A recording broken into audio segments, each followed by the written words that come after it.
Hello friends, मैं आपका mentor AK Singh और आज फिर हम अपने TGT SST की तैयारी करेंगे। और TGT SST में हम क्या कर रहे हैं, यानी DSSS TGT SST की तैयारी कर रहे हैं। और जिसमें हम क्या देख रहे हैं, NCERT देख रहे हैं, और जिसमें हमारी क्लास 6 की NCERT कवर हो चुकी है, 7th की NCERT की चल रहे हैं, और वो भी पॉलिटिकल साइंस की।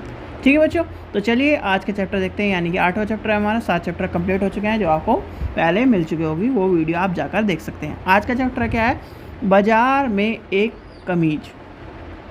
इस चैप्टर में क्या बताया गया है, इस चैप्टर में ये बताया गया सीधे सीधे कि जो माल होता है, जैसे कि आपका क्या है, जब शर्ट बनती है, शर्ट किससे बनती है, यानी कि धागे से बनती है। और धागा किससे बनता है, कॉटन से। तो कहीं ना कहीं कॉटन, फिर धागा, फिर क्या है, एक तरह से पूरा का पूरा कपड़ा, कपड़े से क्या हो गया, फिर शर्ट के, यानी कि शर्ट की फैक्ट्री में आएगा, शर्ट से आपके घर तक, सॉरी बाजार तक, और फिर आपके घर तक, ये प्रक्रिया है। तो वही कहीं ना कहीं चैप्टर में बताई गई है। जो मेनली 2-3 चीज़ें इंपॉर्टेंट है वो आपको पता होना चाहिए।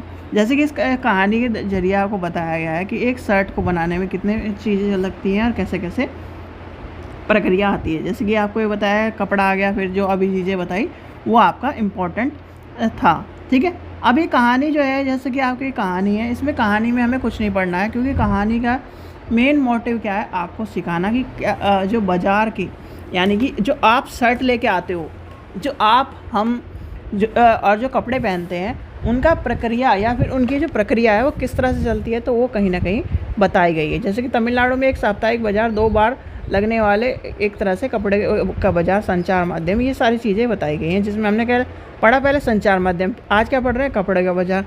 तो ये सारी चीज़ें आपको पता होना चाहिए। मैक्सिमम आके पॉलिटिकल साइंस की किताबों में जो मैक्सिमम चीज़ें मिलती हैं वो 1 या 2 मिलती हैं, तो इसलिए कहीं ना कहीं आपके पॉलिटिकल साइंस का चैप्टर जल्दी ख़त्म हो जाता है। तो आगे चलते हैं, इसमें देखते हैं। एक चीज़ आपकी आ रही है, अब आपसे पूछा जा सकता है दादन व्यवस्था क्या होती है। तो ये कहीं ना कहीं जो इस तरह के वर्ड है, कहीं ना कहीं आपके एग्जाम में आजकल देखने को मिले, तो आपको पता नहीं। व्यापारी और बुनकरों के बीच में यह व्यवस्था दादन व्यवस्था, यानी पुटिंग आउट सिस्टम एक उदाहरण है, जहाँ यानी व्यापारी कच्चा माल देता है और उसके तैयार करके कहीं ना कहीं भारत के अन्य क्षेत्रों में कपड़ा, जैसे कि आपने देखा होगा बहुत सारे जो क्या है ऑर्डर दिए जाते हैं। व्यापारी क्या करता है, ऑर्डर दे देता है कि इतनी शर्ट चाहिए मुझे, इतना चाहिए, इस कलर का, तो क्या है, और उसे क्या करता है, बहुत से कच्चा माल दे देते हैं, उसे शर्ट बनवा के देते हैं। जैसे कि आपने क्या है, आपने शर्ट सिलवाई होगी, तो आपने क्या करा, शर्ट का कपड़ा दे दिया और वो कहीं ना कहीं आपको सिल के आ गई। इसी तरह क्या होती है, बड़ी बड़ी कंपनी करती है, तो वही कहीं ना कहीं दादन व्यवस्था है। और एक क्वेश्चन आपका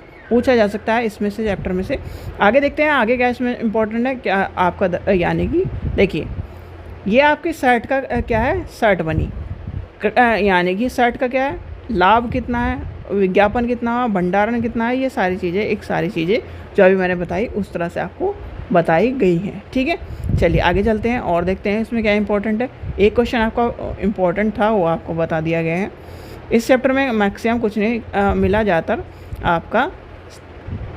अब इसमें कहीं ना कहीं शब्दावली में आपका ये इंपॉर्टेंट है, जिगनिंग मिल क्या होती है, वह फैक्ट्री जहाँ पर रुई के गोले से बीज यानी बीज अलग कर दिया जाता है, और यहाँ पर कई रुई को दबाकर एक गट्ठड़ बनाकर कहीं ना कहीं धागे बनाने के लिए भेज दिया जाता है। तो ये क्वेश्चन आपसे पूछा जा सकता है। फिर एक तरह से निर्यातकर्ता और कहीं ना कहीं मुनाफा, यानी कि इसमें ये चीज़ इंपॉर्टेंट नहीं, दोनों की, एक ये इंपॉर्टेंट हो गया, इसे लिख लीजिए। और एक जो अभी आपको बताया मैंने, यानी कि व्यवस्था वाला क्वेश्चन जो आपको बताया था आपका,